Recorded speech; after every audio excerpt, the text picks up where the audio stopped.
High বন্ধুরা, learning school YouTube চ্যানেলের পক্ষ থেকে সবাইকে স্বাগতম। আমরা বলেছিলাম যে আমাদের যে জব ম্যাথ বইটা আছে, তো এই বইয়ের আমরা সবগুলো অঙ্কই আপনাদেরকে ভিডিও আকারে সমাধান করে দেব। এর আগে আমরা অলরেডি 150টা ম্যাথ দিয়ে ফেলছি। আজকে আমরা 151 নম্বর থেকে শুরু করব। তার আগে বলে নিই, যে কোনো চাকরির পরীক্ষায় আমাদের এই বই থেকে আপনারা মোটামুটি সরকারি চাকরির পরীক্ষায় ব্যাংক বাদে মোটামুটি অধিকাংশ অঙ্ক আপনারা এখান থেকে কমন পাবেন। এখানে টোটাল 508টা অঙ্ক আছে। এজন্য আমি সবাইকে বলতেছি যে আপনারা এই 508টা অঙ্ককে বারবার করেন। এই 508টা অঙ্ক করার পর আপনার যদি টাইম থাকে, মনে হয় যে আমি অঙ্ক করতে পারেন। বাট এই 508টা অঙ্ক করলেই মোটামুটি যে কোনো চাকরি পরীক্ষায় 20টা অঙ্ক থাকলে আপনি 12 থেকে 15টা অঙ্ক পাবেন। আর প্রাইমারি নিবন্ধনে 100% কমন পাবেন। তো এই জন্য বলবো যে 508টা অঙ্ক আপনারা একদম বারবার প্র্যাকটিস করেন, তাহলে দেখবেন যে ম্যাথে ভালো করতে পারবেন। অনেকেই আমাকে ফোন দিয়ে জিজ্ঞেস করেন যে ম্যাথে কিভাবে ভালো করব। ম্যাথে ভালো করতে হলে আপনার বারবার প্র্যাকটিস করতে হবে। আর আমাদের যেহেতু মাত্র 508টা অঙ্ক, আপনি চাইলে এগুলা অনেকবার রিভিশন করতে পারবেন বা বারবার প্র্যাকটিস করতে পারবেন। তো এই জন্য বলবো যে আগে আপনারা এই 508টা অঙ্ক এরকম ভাবে করেন যে না, এই 508টা অঙ্ক থেকে কোনো অঙ্ক আসলে আমি অবশ্যই পরীক্ষার হলে পারবো। তারপরে যদি ইচ্ছা হয় আপনি অন্য অঙ্ক করবেন, অঙ্ক করতে শেষ নেই। বাট আগে আপনাকে এই 508টা অঙ্ক ভালোভাবে করতে হবে। তো দেখেন, আজকে আমরা করবো 151 নম্বর অঙ্ক, যে এম সংখ্যক সংখ্যার গড় এত আর এন সংখ্যক সংখ্যার গড় এত, সবগুলো সংখ্যার গড় কত। তাহলে আমাদের টোটাল সংখ্যা আছে কয়টা, খেয়াল করেন তো। এম আর আছে এন, টোটাল সংখ্যা হইতেছে, যদি এখানে সংখ্যা থাকতো আমরা যোগ করতে পারতাম, তাহলে টোটাল সংখ্যা হইতেছে এম প্লাস এন। টোটাল সংখ্যা আছে আমাদের এম প্লাস এন। এম এর মান কত, এন এর মান কত আমরা জানি না, এই জন্য এম প্লাস এন। এখন বলা আছে এম সংখ্যক সংখ্যার গড় এত। দেখেন, এম সংখ্যক সংখ্যার গড় দেওয়া আছে এইটা, তাহলে এম সংখ্যক সংখ্যার সমষ্টি কত হবে। সাপোজ আমি যদি আপনাকে বলতাম যে 5টি সংখ্যার গড় দেওয়া আছে 8, 5টি সংখ্যার গড় দেওয়া আছে কত, 8, তাহলে 5টি সংখ্যার সমষ্টি যদি বের করতাম, তাহলে আপনি কিভাবে করতেন, এটাকে 5 দ্বারা 8 কে 5 দ্বারা গুণ করতেন, 5 8 40। সেম ভাবে এম সংখ্যক সংখ্যার গড় দেওয়া আছে এ, তাহলে এম সংখ্যক সংখ্যার সমষ্টি হবে কত, এম এ। যদি এম সংখ্যক সংখ্যার গড় এ হয়, তাহলে এম সংখ্যক সংখ্যার সমষ্টি হবে, এটাকে গুণ করতে হয়। যেমন আগেটা যা করলাম যে 5টি সংখ্যার গড় দেওয়া আছে 8, তো 5টি সংখ্যার সমষ্টি হবে কত, 40। সেম ভাবে আমাদের এখানে দেওয়া আছে, দেখেন এন সংখ্যক সংখ্যার গড় আবার দেওয়া আছে কত, এন সংখ্যক সংখ্যার গড় দেওয়া আছে বি, তাহলে এন সংখ্যক সংখ্যার সমষ্টি কত হবে, তাহলে এটা দ্বারা এটাকে গুণ করলে আমরা সমষ্টি পেয়ে যাব। ছোট হাতের বড় হাতের মিক্সড হয়ে গেছে, এটা ব্যাপার না। তো এখন আমাদের বলছে যে আমরা দেখেন টোটাল গড় পেলাম কত, এন সংখ্যক সংখ্যার এম সংখ্যক সংখ্যার গড় পেলাম এম এ, আর এন সংখ্যক সংখ্যার গড় পেলাম এন বি। তাহলে এম এ আর হচ্ছে এন বি। আমাদের বলছে টোটাল সংখ্যার গড় কত, তাহলে আমরা টোটাল সংখ্যার গড় বের করতে হলে এই নম্বর দুটো যোগ করে দিলাম। তাহলে আমাদের গড় বের করতে হলো কি, যে কয়টা সংখ্যা আমরা যোগ করব, ঠিক কয়টা সংখ্যা যোগ করছি ওই সংখ্যা দিয়ে ভাগ করব। তো আমাদের টোটাল সংখ্যা এখানে কত, দেখেন M R N, M plus N. তাহলে এম প্লাস এন দিয়ে আপনি ভাগ করে দিন। এখানে ছোট হাতের লিখছে, আসলে সবগুলো বড় হাতেরই হবে। তো দেখেন, আমাদের তাহলে এই কোশ্চেনটা চাইছিল যে এম সংখ্যক সংখ্যার গড় এ, এন সংখ্যক সংখ্যার গড় বি, তাহলে সবগুলো সংখ্যার গড় কত হবে। আমাদের টোটাল সংখ্যা এম প্লাস এন, এই জন্য এম প্লাস এন দ্বারা আমরা কি করছি, ভাগ করেছি। তো এই যে এটা হবে অ্যান্সার। তো আপনারা এটা যদি বুঝে থাকেন, তাহলে গড়ের অঙ্কগুলা খুবই ইজি লাগবে। সরি, অ্যান্সার কিন্তু হবে যে এম প্লাস এন যেখানে আছে নিচে, দেখেন এটার মধ্যে কিন্তু এম প্লাস এন না, এখানে ঠিক আছে এম প্লাস বি এন, নিচে কিন্তু এ প্লাস বি আছে। আমাদের কিন্তু এ প্লাস বি না হয়ে হবে কোনটা, M plus B N by M plus N. নিচে আমাদের এই দেখেন, আমরা যেটা সমাধান করে বের করছি, এটা এম আর বি এন, নিচে হচ্ছে এম প্লাস এন। আশা করি বুঝতে পারছেন।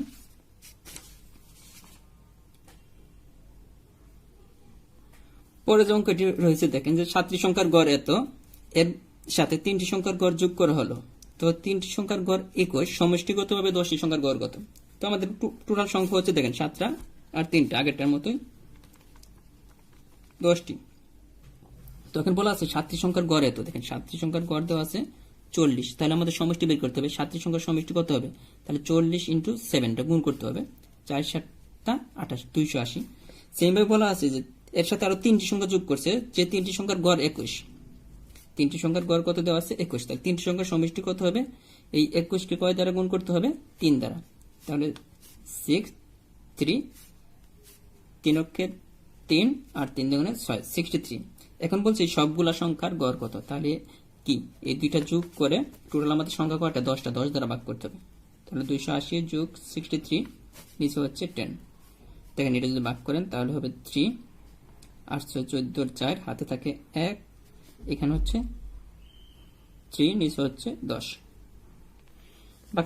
ভাগ করলে কত হবে দেখেন, 10 দ্বারা এটাকে যদি ভাগ করেন তাহলে হবে 34.3। এটা কিভাবে হলো, যে কটা শূন্য থাকবে নিচে 1 লেখা, যদি শূন্য যে কটা থাকবে ঠিক তত ঘর পরে দশমিক হবে। 1 এর পরে শূন্য যে কটা থাকবে, যদি এটা কিন্তু 1 থাকতে হবে, 1 যদি থাকে আর সাথে শূন্য থাকলে, একটা শূন্য থাকলে 1 ঘর পরে দশমিক, দুইটা শূন্য থাকলে 2 ঘর পরে দশমিক হবে। যেহেতু আমাদের একটা শূন্য ছিল এই জন্য 1 ঘর পরে দশমিক হয়েছে।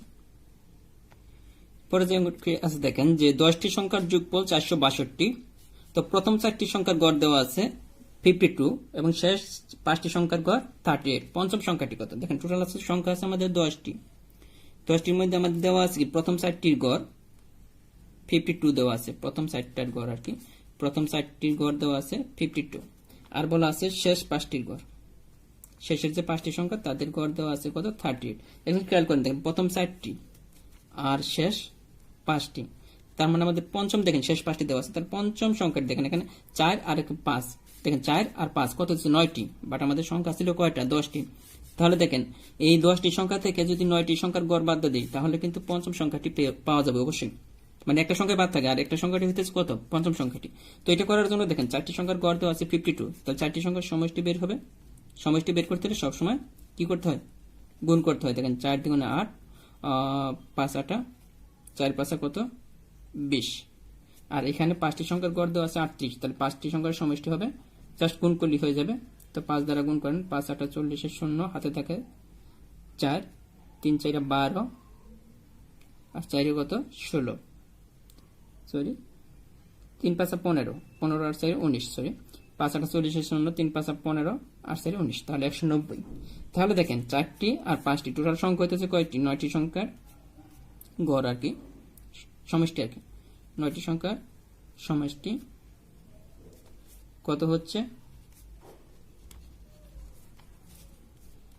8 9 3, তার মানে 398। কিন্তু আমাদের 4টি সংখ্যার দেখেন সমষ্টি দেওয়া ছিল কত, 10টি সংখ্যার যোগফল দেওয়া ছিল 462। এটা কিন্তু 10টি সংখ্যার যোগফল। 9টি সংখ্যার যোগফল কত পেলাম, 398। তাহলে 9টি সংখ্যার যোগফল যদি আমরা বাদ দিই তাহলে কি, একটা সংখ্যা বাদ আছে, তো এটি আমাদের বের করতে বলছে। দেখেন 4 8 আছে, 12 হবে 4 হলে, হাতে থাকে 1 10 16, তার মানে আমাদের কত বের হলো 64। তো আমাদের অ্যান্সারটাও কিন্তু এই যে 64। দেখেন এখানেও কিন্তু খুব সুন্দর করে দেওয়া আছে আমাদের বইটার মধ্যে, প্রথম 4টি সংখ্যার গড় 52, প্রথম 4টি সংখ্যা আর সমষ্টি, তাহলে দেখেন এটা গুণ করা হয়েছে। সেম ভাবে শেষ 5টি সংখ্যার গড় এত, এটা তো পঞ্চম সংখ্যাটা হবে 462, মানে ওই দুটো যোগ করে দিচ্ছি আমি, যেটা ভেঙে ভেঙে দেখেছি এখানে ডিরেক্ট কত 208 প্লাস 190, তো 64। পরে যে অঙ্কটা আছে দেখেন যে 1 হতে 49 পর্যন্ত ক্রমিক সংখ্যাগুলোর গড় কত। এখানে 1 হতে 49 বলতে পারে, 1 হতে 50 বলতে পারে, 1 হতে 100 বলতে পারে, যাই বলুক এগুলো নর্মালি যদি আপনি করতে চান তাহলে কি 1 হতে 49 পর্যন্ত সংখ্যাগুলো লিখতে হবে, তারপর যোগ করতে হবে, তারপর 49 দ্বারা ভাগ করতে হবে। আসলে পরীক্ষা হলে এত কঠিন করে মিলানোর কিছু নেই। তো এগুলো করতে হলে সহজ একটা নিয়ম হচ্ছে 1 হতে 49 শেষের যে সংখ্যাটা আছে ওইটা লিখবেন, যদি গড় বের করতে বলে তার সাথে 1 যোগ করে 2 দ্বারা ভাগ করে দিবেন, অ্যান্সার চলে আসবে। শেষের যে সংখ্যা থাকবে ওইটা দেখেন এখানে কত 50/2 সমান হচ্ছে কত 25। দেখেন এই যে শেষ পদ +1, মানে যে শেষ যেটা থাকবে ভাগ 2, 49 + 1 ভাগ 2 সমান 25। অ্যান্সার কিন্তু চলে আসছে। এগুলো কিন্তু পরীক্ষায় আসে, রিটেনে আসে না, বাট প্লিতে আসে এগুলা। এজন্যই বলেছি যে আমাদের বইয়ের অঙ্কগুলো যারা সবগুলো অঙ্ক প্র্যাকটিস করবে বা আমাদের ভিডিওগুলো যারা দেখবে তারা অনেক অঙ্ক পরীক্ষা যে আসছে যেগুলা তারা কোশ্চেন দেখে অ্যান্সার বলে দিতে পারবে। এই সমস্ত অঙ্ক আসলে করা লাগে না, এগুলো কোশ্চেন দেখে অ্যান্সার বলে দেওয়া যায়। যেমন এটা দেখেন, এত তো দ্বারাটির সংখ্যাগুলো গড় কত, গড় বের করতে কি বলছি, শেষের যে সংখ্যা থাকবে ওটার সাথে 1 যোগ করে 2 দ্বারা ভাগ করবেন। দেখেন 81, 81 সাথে 1 যোগ করে হবে 82, 82 কে 2 দ্বারা ভাগ করলে 41, অ্যান্সার কিন্তু চলে আসে 41। দেখেন মুখোমুখি করা যায়। তো এই কাজটাই করছে গড় 81 + 1 ভাগ 2, তো 82/2 সমান 41। অ্যান্সার কিন্তু এটা। এগুলো অঙ্ক করতে হয় না, পরীক্ষা হলে এমনিতেই করতে পারবেন। পরে যে অঙ্কটা আছে দেখেন একই অঙ্ক, যে 1 হতে 20 পর্যন্ত বিজোড় সংখ্যাগুলোর গড় কত। দেখেন 20 পর্যন্ত বিজোড় সংখ্যা, 1 থেকে 20 এর মাঝে যে কটা বিজোড় সংখ্যা আছে তাদের কি চাইছে, গড় চাইছে। তো দেখেন 20 নম্বর সংখ্যাটা কিন্তু বিজোড় না, এটা কিন্তু জোড়। তো আমরা দেখবো যে 20 এর আগ পর্যন্ত জোড় সংখ্যা কোনটা, 20 এর চেয়ে ছোট জোড় সংখ্যা কোনটা, 19। 20 এর আগে মানে 20 এর চেয়ে ছোট জোড় সংখ্যা কোনটা? 19। তাহলে আমরা সর্বোচ্চ জোড় সংখ্যা 1 থেকে 20 পর্যন্ত সর্বোচ্চ জোড় সংখ্যা কত পাইতেছি? 19। কিভাবে পাইতেছি দেখেন, মানে বিজোড় সংখ্যা, বিজোড় সংখ্যা 19। তো 19-এর সাথে দেখেন আমরা কি বলছিলাম, শেষে যে সংখ্যাটা থাকবে ওইটার সাথে 1 যোগ করে 2 দ্বারা ভাগ করবেন। তাহলে 19 প্লাস 1 ভাগ 2, তাহলে কত হবে? 20 ভাগ 2 সমান 10। অনেক হয়তো এটা বুঝতেন না যে এখানে 19 কেন লিখলো, কারণ এতে 20 জোড় না, এর আগেই মানে এর আগে জোড় সংখ্যা বিজোড় সংখ্যা কোনটা? 20 আমাদের বলছে বিজোড় সংখ্যা আর কি। 20 যেহেতু জোড় সংখ্যা নিলে তো হবে না, এই জন্য 20-এর আগে বিজোড় সংখ্যা কোনটা ওইটা খুঁজে বের করছি 19। তো এই 1 প্লাস 19 ভাগ 2 10। তো আশা করি এই অঙ্কগুলো আপনারা পারবেন। গত ভিডিওতে এই ধরনের একটা অঙ্ক করানো হয়েছে, পিতা ও 2 সন্তানের বয়সের গড় এত। পিতা 1 জন আর 2 সন্তান, টোটাল 3 জনের বয়সের গড় হইতেছে 37। তাহলে আগের মতোই 3 জনের বয়সের সমষ্টি কত হবে? এটা গুণ করতে হবে। তাহলে দেখেন 3 7 21, এটা 1, হাতে থাকে 2, 3 3 9 আর 2 হইতেছে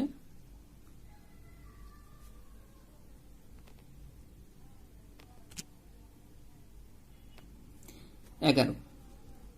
তো আমরা পেয়ে গেলাম কত? 111 পিতা আর 2 সন্তানের বয়সের গড়।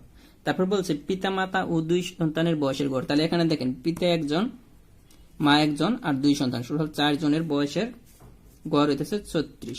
তো 4 জনের বয়সের সমষ্টি কত বের করবেন? জাস্ট এটা গুণ করে দিলে সমষ্টি বের হয়ে যাবে। 4 6 24-এর 4, হাতে থাকে 2, 3 4 12, 144। আমাদের বলছে মাতার বয়স কত। এখানে দেখেন, এখানে পিতা মাতা আর 2 সন্তানের বয়সের গড়, এখানে পিতা আর 2 সন্তানের মানে 3 জনের বয়সের গড়, এখানে 4 জনের আছে। তাহলে 4 জনের বয়সের সমষ্টি থেকে যদি 3 জনের বয়সের সমষ্টি বাদ দিয়ে দিই, তাহলে কারটা পাবো? উপরে প্রথমে দেখেন পিতা আর 2 সন্তান ছিল, মাতা ছিল না, তাহলে মায়ের আমরা পেয়ে যাব। তাহলে দেখেন মায়ের বয়স, তাহলে এখানে যেখানে আছে পিতা মাতা প্লাস 2 সন্তান, মা আছে, আর এইখানে যে বয়স আছে 111, এখানে মা নেই, পিতা আর 2 সন্তান। তাহলে এটা যদি বিয়োগ করি তাহলে উপরে, তাহলে মায়েরটা পেয়ে যাব। দেখেন এখানে 3, এখানে 3, তাহলে মায়ের বয়স কত? 33 বছর। আমাদের বইয়ের মধ্যেও খুব সুন্দর সমাধান করা আছে, যারা বইটা নিয়েছেন তারা দেখতে পারেন। দেখেন যে মিলিয়ে নেন, যে বলা আছে পিতা ও 2 সন্তানের বয়সের গড় এত, পিতা ও 2 সন্তানের বয়সের সমষ্টি।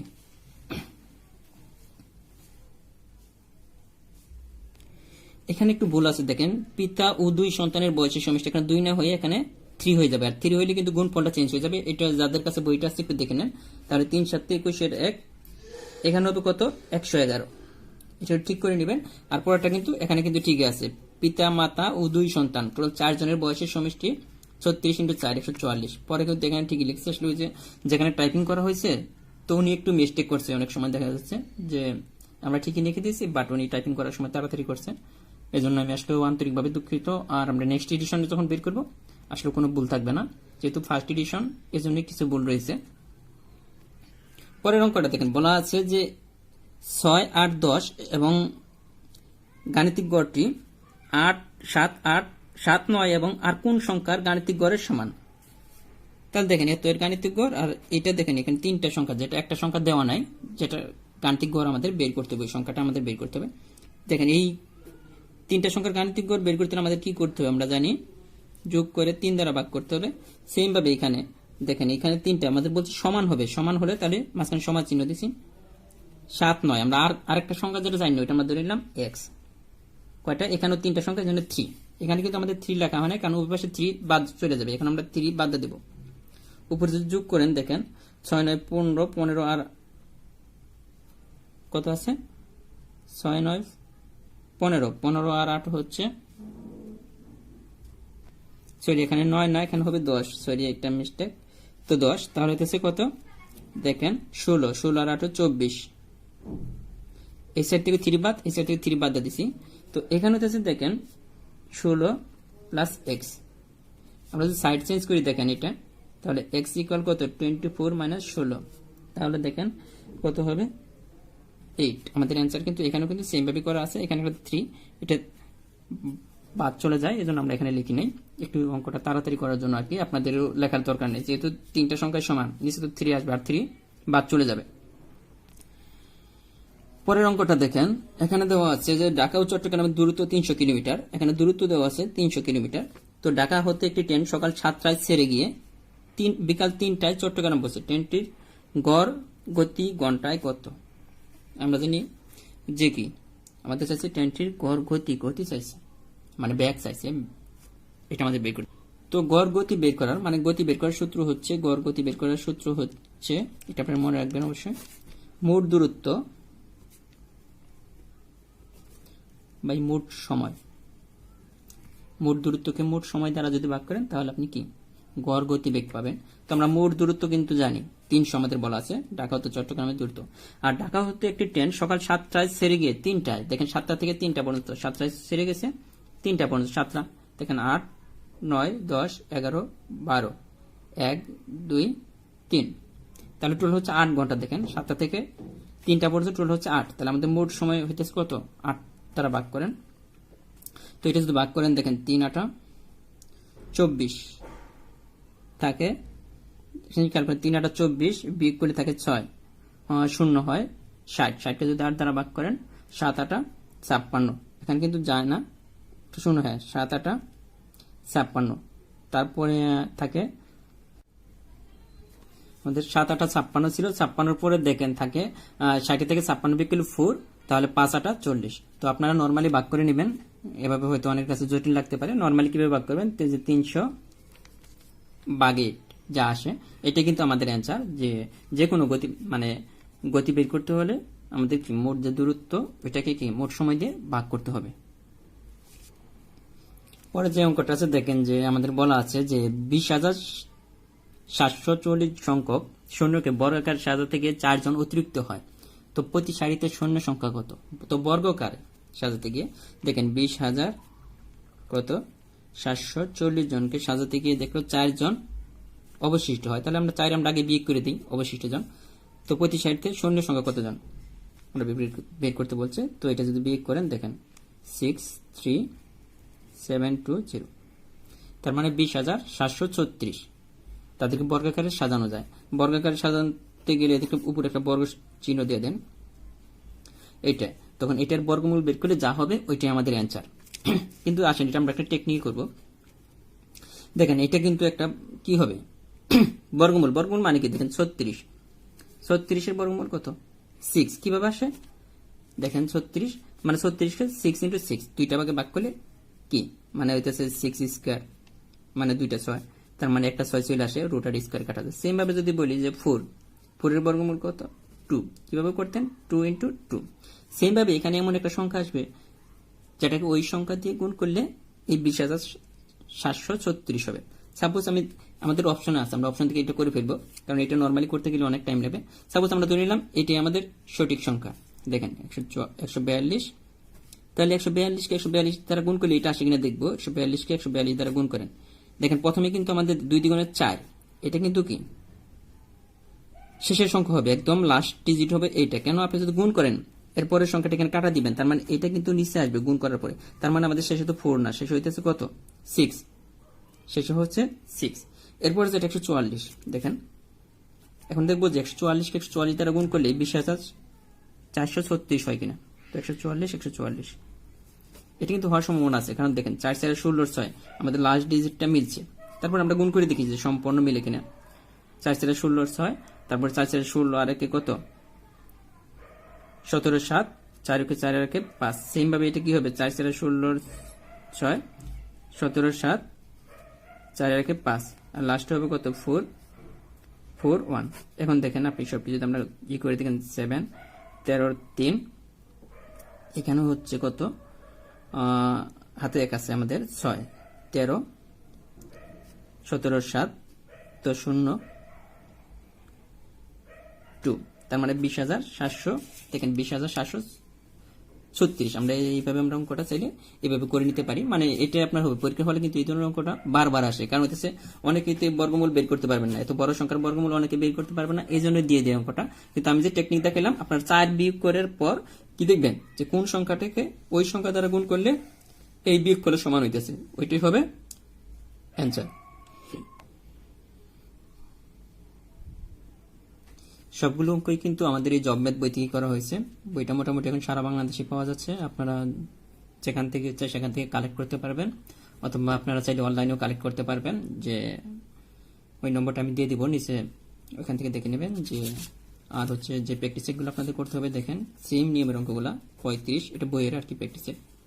79, 172, 239, 266, 304, 305, 357, 424, 447, 472, 542 আপাতত এগুলো করেন। তারপরে যেগুলো প্রবলেম হবে যাদের, আপনি অবশ্যই আমাদের গ্রুপে অ্যাড হয়ে যাবেন, আর আমাদের গ্রুপে আপনার প্রবলেমগুলো আপলোড দিবেন, সাথে সাথে সমাধান পেয়ে যাবেন। কারণ এখানে সবাই ম্যাথ প্র্যাকটিস করে, তো আপনিও আপনার প্রবলেমগুলো আপলোড দিতে পারেন। যে কোনো প্রবলেম, গণিত রিলেটেড বা ম্যাথ রিলেটেড যে কোনো প্রবলেম আপনি আপলোড দিতে পারেন। আর আমাদের বইটা আপনারা যদি অনলাইনে নিতে চান তাহলে এই নম্বরে কথা বলে আপনারা নিতে পারবেন, 01707144122। আর এমনি আপনার নিকটস্থ মোটামুটি সব লাইব্রেরিতে পাওয়া যাচ্ছে, আপনারা লাইব্রেরি থেকেও কালেক্ট করতে পারবেন। তো অনেকে বলছিলেন ভাই কিভাবে কালেক্ট করবো, তো লাইব্রেরি থেকে নিতে পারেন, আর অথবা অনলাইনে এই নম্বরে ফোন দিলে আপনাকে তারা বই পাঠিয়ে দেবে। আর সবচেয়ে বড় কথা হচ্ছে যে আমাদের বইটা যদি আপনি যদি সম্পূর্ণ বইটা যদি সমাধান করতে পারেন, যে কোনো চাকরির পরীক্ষার ম্যাথ, মানে আপনি দেখা গেল যে যদি 20টা ম্যাথ আসে, দেখা যাবে যে আপনি অনেকগুলো অঙ্ক আপনি মুখে মুখে করতে পারবেন। কারণ সময় থাকে না, আপনাকে 30 মিনিটের মধ্যে বা 25 মিনিটের মধ্যে আপনাকে অ্যান্সার করতে হবে 20টা থেকে 24টা অঙ্ক। দেখেন মানে কতক্ষণ টাইম পাবেন আপনি ম্যাথ করার জন্য, প্রায় 1 মিনিট করে পাবেন না। কারণ 80টা কোয়েশ্চেন 1 ঘন্টায় অ্যান্সার করতে হয়, যেখানে 24টা বা 25টা ম্যাথ থাকে। তো এই জন্য আমাদের বইয়ে খুব মানে সহজভাবে করা হয়েছে ম্যাথগুলা, যাতে অধিকাংশ অঙ্ক আপনি কি দেখলেই বুঝতে পারবেন যে কতটা সহজভাবে করানো হয়েছে। তারপরে তো আমরা সমাধান করে দিচ্ছি। তো আজকের মতো এ পর্যন্তই, ভালো থাকবেন, আল্লাহ হাফেজ।